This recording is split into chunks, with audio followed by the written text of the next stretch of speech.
Lá em Mateus, no capítulo 5, verso 17 e 18, ele diz o seguinte: não cuideis que eu vim destruir a lei nem os profetas. Não vim destruir, mas vim para cumprir.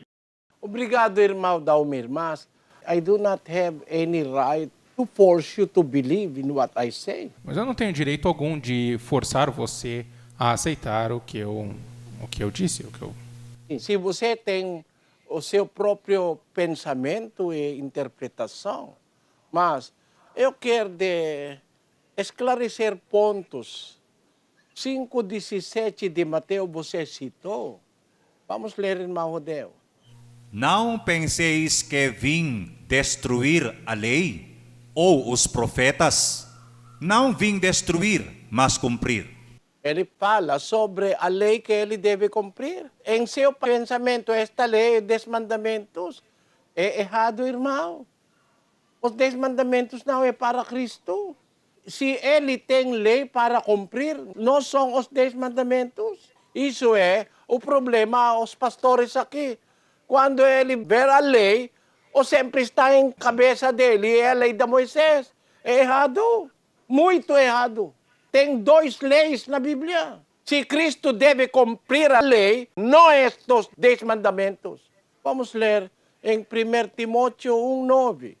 Reconhecendo que a lei não é feita para o justo. Não é para Cristo, porque Cristo é justo.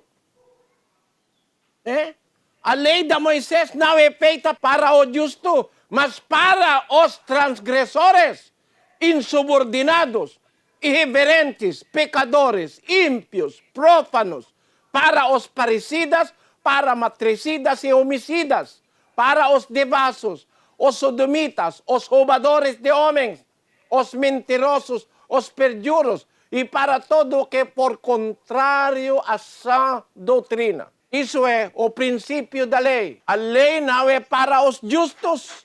Cristo é justo, sem dúvida. Você vai dizer a Cristo cumprir a lei.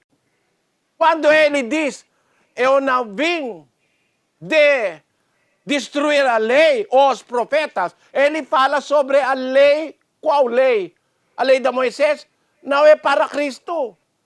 Porque a lei de Moisés, os 10 mandamentos para os injustos, para os transgressores, não é para Cristo. Tem lei que Deus deu a Cristo para ele cumprir. Qual lei isso?